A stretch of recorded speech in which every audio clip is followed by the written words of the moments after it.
ஏன்னா நாம population control பண்ணினான்னு ஒரு பெருமிதத்தோட இருக்கிறோம். நம்ம நாட்டுக்கு நாம நலம் பயக்குகின்றோம் அப்படி பயந்து கொண்டிருக்கின்றோம் அப்படின்னு சொன்னா அதுக்கு நமக்கு ஒரு பெரிய பனிஷ்மெண்ட் கொடுக்குறாங்க. நம்பரை குறைச்சிட்டோம்னா அப்ப அவங்க டெல்லியில ஆட்சி செய்வது என்பது யார்? அவங்க தான் இந்த மாதிரி நம்பர்லாம் வச்சிருந்து அவங்க நார்த் இந்தியால அவங்க கான்சென்ட்ரேட் பண்ணி அதையே அப்படியே பண்ணிடுவாங்க. அப்புறம் இருக்கிறதையும் குறைக்கிறேன் அப்படின்னு 543 ரெஸ்ட்ரிக்ட் பண்ணா இருக்கிறதையும் குறைக்கிற மாதிரி இருக்கும்.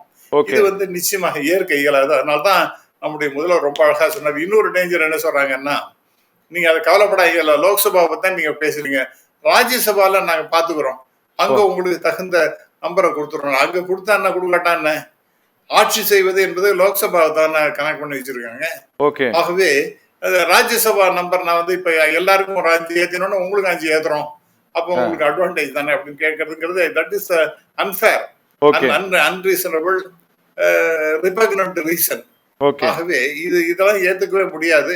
ஆகவே இன்னைக்கு எல்லாரையும் கூட்டு அதில் அப்கோர்ஸ் எதிர்பார்த்ததுதான் பிஜேபி வரமாட்டாங்கன்னு. அதே மாதிரி தமிழ் மாநில கட்சி அவங்களுடைய கூட்டணி கட்சியாக இருக்கிறது புதிய தமிழகம். இது போன்ற சில கட்சிகள் நாங்க வர முடியாதுன்னு சொல்லியிருக்காங்க.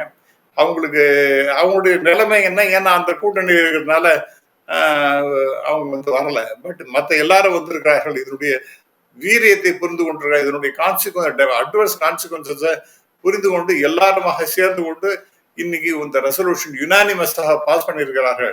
இது ஏதோ கட்சி சார்பாக கிடையாது, இந்த மக்கள் நலம் சார்ந்தது அப்படிங்கிறது எல்லாருமே புரிந்து கொண்டு, அரசியல் இல்லை, இது நம்முடைய தமிழ்நாட்டினுடைய நலனை கருதி, அதுவும் குறிப்பாக தென்னிந்தியா இருக்கக்கூடிய மாநிலங்களுடைய நலனை கருதி இதை செய்கிறோம் அப்படின்னு செய்யிருக்காங்க.